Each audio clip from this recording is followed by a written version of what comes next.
بسم اللہ الرحمن الرحیم وبہ نستعین صلی اللہ علی النبی الکریم۔ تیسرے دن کی کلاس کی ریکارڈنگ میں آواز نہیں تھی، اس لیے اس کلاس کو دوبارہ ریکارڈ کیا جا رہا ہے اور بہت ہی مختصر رکھیں گے، کیونکہ پہلے کلاس میں آن لائن لائیو کلاس میں یہ چیزیں بتا دی گئی ہیں، اور آپ اگر سلائیڈ کو دیکھیں گے اور اس شارٹ ویڈیو کو مختصر ویڈیو کو دیکھ لیں گے تو انشاءاللہ یہ چیزیں کور ہو جائیں گی۔ دیکھیے ابھی تک جو ہم لوگوں نے پڑھا ہے وہ یہ ہے کہ حرکات اور حروف مدہ اور لین بہت آسان ہے۔ یہ تینوں چیزیں، لین کو جلدی پڑھنا ہے، اس کو کھینچنا ہے اور اس کو جلدی پڑھنا ہے۔ زبر زیر پیش کو جلدی پڑھنا ہے، الف مدہ یا مدہ و مدہ کو کھینچ کر پڑھنا ہے، یا لین و لین کو جلدی پڑھنا ہے نرمی کے ساتھ۔ لیکن اب جو چیز شروع ہو رہی ہے وہ ہے تنوین، یعنی دو زبر، دو زیر اور دو پیش یا نون ساکن۔ ان دونوں کا قاعدہ ایک ہی طرح کا ہوتا ہے۔ اس کی وجہ یہ ہے کہ تنوین جو ہے اس کا مطلب ہے، تنوین کا مطلب کیا ہے؟ نون لگانا۔ کیا مطلب ہے؟ نون لگانا۔ آپ دیکھیں گے کہ کسی بھی لفظ پر، کسی بھی حرف پر اگر آپ تنوین دیں گے تو اس میں نون لگ جائے گا خود بخود۔ جیسے کہ آپ اگر کہتی ہیں با زبر با، اس کے مقابلے میں اگر آپ کہتی ہیں با دو زبر بن، اس کا مطلب آپ نے اس میں نون لگا دیا، جیسے کہ با نون زبر بن۔ جیسے آپ کہتی ہیں کہ میم دو زیر من، یہ برابر ہے میم نون زیر من کے۔ آپ دیکھیں دونوں من ہی ہے، یہ بھی من ہے اور یہ بھی من ہے۔ آپ کہتی ہیں کاف دو پیش کن، اور یہ برابر ہے کاف نون پیش کن کے۔ تو اس کا مطلب یہ ہوا کہ جو بھی تنوین ہے وہ ایسا ہی ورک کرتا ہے جیسے کہ اس میں نون ساکن لگا دیا جائے۔ اسی لیے تنوین اور نون ساکن کا قاعدہ ایک ہی طرح کا ہوتا ہے۔ ایک ہی طرح کا مطلب یہ ہے کہ جو تنوین کا قاعدہ ہوگا وہی نون ساکن کا قاعدہ ہوگا۔ جیسا معاملہ تنوین کے ساتھ کریں گے ویسا ہی معاملہ نون ساکن کے ساتھ بھی کریں گے۔ اس کے کل 4 قاعدے ہیں۔ کتنے قاعدے ہیں؟ 4۔ اور یہ اصل میں میٹر کرتا ہے کہ اس کے بعد تنوین یا نون ساکن کے بعد آنے والا لفظ کون سا ہے، اسی کی وجہ سے یہ 4 قاعدے ہوں گے۔ کون سے 4 قاعدے؟ پہلا قاعدہ آپ مان کے چلیے اظہار، یعنی نون ساکن یا تنوین کی آواز کو ظاہر کر دینا، اظہار۔ دوسرا قاعدہ ہے اخفا، یعنی تنوین یا نون ساکن کی آواز کو چھپا لینا، اخفا کا مطلب چھپانا ہے۔ تیسرا قاعدہ ہے اقلاب، اقلاب کا مطلب ہے بدلنا، یعنی تنوین یا نون ساکن کی آواز کو بدل دینا۔ اور چوتھا قاعدہ ہے ادغام، ادغام کا مطلب ہے ملانا۔ اگر یہ 4 قاعدے آپ نے یاد کر لیے، یہ سمجھتے ہوئے کہ تنوین یا نون ساکن کے بعد کون سا لفظ آئے گا کہ اظہار ہوگا، کون سا لفظ آئے گا کہ اخفا ہوگا، کون سا لفظ آئے گا کہ اقلاب ہوگا، اور کون سا لفظ آئے گا کہ ادغام ہوگا، اگر یہ چیز آپ نے سمجھ لی تو انشاءاللہ آپ پوری تنوین اور نون ساکن کے پورے قاعدے پر کنٹرول اور کمانڈ حاصل کر لیں گے۔ اور یہ بات یاد رکھیں کہ اصل میں جو قرآن کی تلاوت میں حسن پیدا ہوتا ہے وہ تنوین اور نون ساکن سے ہی ہوتا ہے زیادہ، کہ کہیں آواز ناک میں چھپا رہے ہیں، کہیں آواز ظاہر کر رہے ہیں، کہیں آواز کو بدل رہے ہیں، کہیں آواز کو ملا رہے ہیں۔ تو یہ بہت ہی اہم بات ہے، اس لیے اس کو یاد رکھنا چاہیے۔ دیکھیے تنوین اور نون ساکن کی 4 حالتیں جیسے کہ ہم نے بتایا تھا، ان 4 حالتوں میں سب سے پہلے ہے اظہار، اس کے بعد ہے ادغام، اس کے بعد ہے اقلاب، اس کے بعد ہے اخفا۔ ان سب کے معنی لکھیں۔ اظہار کا مطلب ظاہر کرنا، ادغام کا مطلب ہے ملانا، 2 حرفوں کو ملانا، اقلاب کا مطلب ہے بدلنا، نون ساکن یا تنوین کو میم سے بدلنا، اور اسی طرح سے اخفا کا مطلب ہے چھپانا، ناک میں آواز چھپا کر غنہ کرنا۔ انہوں نے ترتیب بدل دی ہے، ترتیب کوئی بھی ہو، ایسا نہیں کہ قرآن میں پہلے اظہار آئے گا، پھر اخفا آئے گا، پھر اقلاب آئے گا، پھر ادغام آئے گا، کوئی ضروری نہیں ہے۔ ترتیب کوئی سی بھی ہو، آپ کو بس یہ رکھنا ہے کہ نون ساکن اور تنوین، ان کے 4 قاعدے ہیں۔ قاعدہ نمبر 1، قاعدہ 2، قاعدہ 3، قاعدہ 4، یا سیکوینس ضروری نہیں ہے، ترتیب ضروری نہیں ہے۔ تو یہ 4 قاعدے اگر آپ یاد کر لیں کہ تنوین اور نون ساکن کے بعد کون سا لفظ، اصل میں کیا مطلب ہے کہ اس کے بعد آنے والا لفظ کون سا ہے، اسی کی وجہ سے یہ تبدیل ہوتا ہے۔ کچھ لفظ کے بعد اظہار ہوگا، کچھ الفاظ کے بعد ادغام ہوگا، کچھ لفظ کے بعد اقلاب ہوگا، کچھ الفاظ کے بعد اخفا ہوگا۔ تو یہ بہت اہم ہے، اس کو آپ یاد رکھیں۔ آج ہم لوگ صرف 2 پڑھیں گے، اظہار اور اخفا۔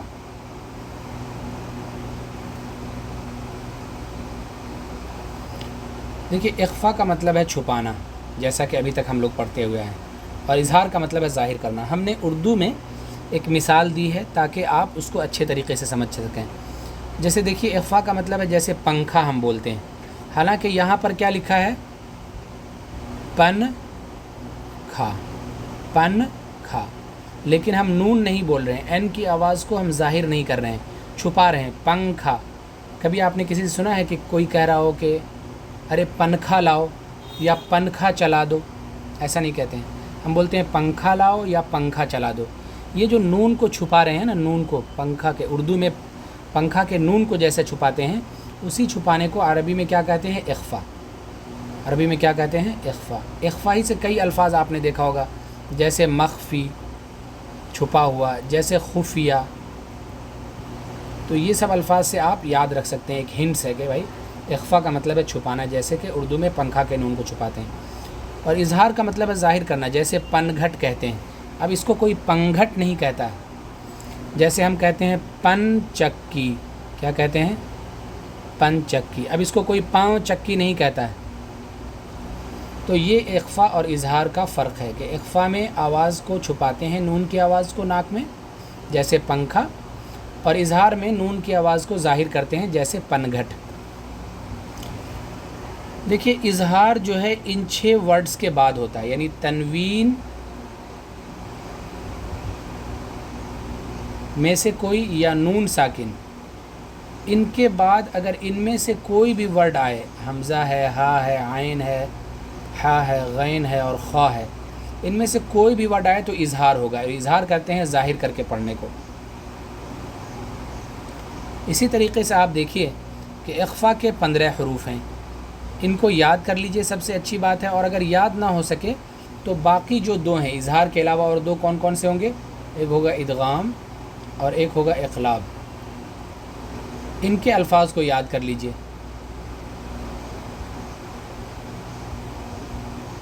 ان کے 6 الفاظ ہیں اور ان کا ایک لفظ ہے۔ 6، 1، 7 اور 6، 13 حروف ادھر ہو گئے اور 15 حروف ادھر۔ تو 13 حروف اگر آپ یاد کر لیں گے کہ 13 حروف میں سے اس کے بعد کیا ہوتا ہے، تو اس کو یاد کرنے کی ضرورت نہیں۔ باقی جتنے حروف ہیں ان سب کے بعد کیا ہوگا؟ اخفا ہوگا، یعنی ناک میں آواز کو چھپائیں گے۔ تو اس کو تو ضرور ہی یاد کر لیجئے، حمزہ، ہا، عین، ہا، غین، خا، اور یاد کیا بھی ہوگا آپ نے۔ اب دیکھیے، اظہار نون ساکن یا تنوین کے بعد حروف حلقی، حمزہ، ہا، عین، ہا، غین، خا میں سے کوئی حرف ہو تو اظہار ہوگا، یعنی غنہ نہیں ہوگا، اس کو اظہار حلقی کہتے ہیں۔ اب یہ الفاظ تنوین یا نون ساکن کے بعد آئیں گے تو وہ کیا ہوگا؟ وہ ہوگا اظہار، نون کی آواز کو ظاہر کر کے پڑھیں گے۔ نون ساکن کے بعد دیکھیے یہاں پر اظہار کی مثال دے رہے ہیں، تنوین کے بعد نہیں، جیسے تنہر، ین اون، من علق۔ اب اس کو ہم میو علق کہیں گے تو یہ غلط ہو جائے گا، کیونکہ نون ساکن کے بعد حروف حلقی میں سے عین آ رہا ہے، اس لیے اس کو من علق بولیں گے، من علق، من علق، میو علق نہیں، ظاہر کر کے پڑھیں گے۔ اس پوری مثال کو آپ ایک بار ضرور پڑھیے گا، جتنی بھی الفاظ دیے گئے ہیں یہ سب نون ساکن کے بعد آنے والے حروف حلقی کی مثالیں ہیں جس میں اظہار ہونا ہے۔ اب اسی طریقے سے دیکھیے، تنوین کے بعد یہاں پر انہوں نے کیا ہے، کس کے بعد؟ تنوین کے بعد، جیسے احدن ابد، احدن ابد، کیونکہ تنوین کے بعد آ رہا ہے حمزہ جو حروف حلقی میں سے، اس لیے اظہار ہوگا۔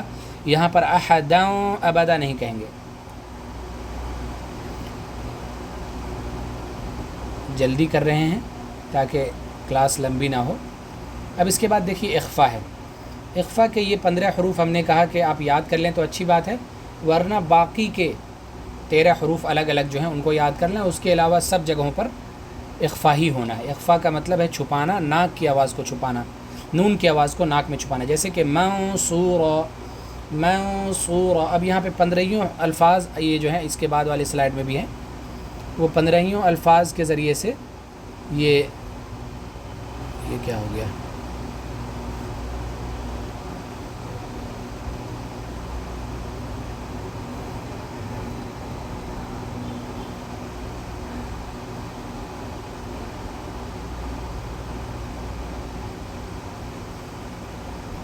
15 الفاظ کے ذریعے سے یہ جو ہے مثال دیں گے. تو آپ ان تمام مثالوں کو پڑھ لیجئے. جیسے خلقاً جدیدہ، خلقاً جدیدہ. اب یہاں پر خلقاً جدیدہ نہیں کہیں گے کیونکہ اخفا کرنا ہے، اور اخفا کا مطلب ناک میں آواز کو چھپانا، نون کی آواز کو. یہاں پر شین قاف سین دال طا کی مثال ہے، ذا فا تا ضاد ضا کی مثال ہے. آپ کو یہ یاد نہیں رکھنا ہے، ترتیب یاد نہیں رکھنی ہے، بس یہ سمجھنا ہے کہ 15 حروف کون سے ہیں جن کے بعد ناک میں آواز کو چھپائیں گے. اب یہ سورہ فیل کی مشق ہے، اس کو آپ لوگ خود سے کر لیجئے گا. ایک بار میں پڑھ دیتا ہوں. اعوذ باللہ من الشیطان الرجیم، بسم اللہ الرحمن الرحیم. ألم تر كيف فعل ربك بأصحاب الفيل ألم يجعل كيدهم في تضليل وأرسل عليهم طيرا أبابيل ترميهم بحجارة من سجيل فجعلهم كعصف مأكول. صدق اللہ العظیم. اب اس میں دیکھیے جو ابھی ہم نے پڑھا ہے طیرن ابا، تنوین کے بعد حمزہ آ رہا ہے اس لیے اظہار ہوگا. من سجیل میں نون ساکن کے بعد سین آ رہا ہے تو یہاں پر اخفا ہوگا. دونوں مثالیں اسی صورت میں آ گئی. زبانی یاد کرنے کی ایک تین چیزیں ہیں کہ حروف حلقی کیا، کون کون سے الفاظ حروف حلقی میں آتے ہیں، کہاں تنوین یا نون ساکن کا آواز کا اظہار ہوگا، تو اب کہاں پر حروف اظہار ہوگا اور اظہار کیسے ہوگا، یہ تینوں چیزیں دے دی ہیں. پھر اسی طریقے سے حروف اخفا کتنے ہیں، کہاں پر اخفا ہوگا اور اخفا کیسے ہوگا. یہ تینوں چیزیں اگر آپ ذہن میں رکھ لیں تو پورے کلاس کا خلاصہ یہی ہے. میرے خیال سے 12 منٹ ہو چکے ہیں، ہم کلاس کو آف کرتے ہیں. آپ لوگ ریکارڈنگ دیکھ کر کے اور اس کی مشق کیجیے گا ضرور.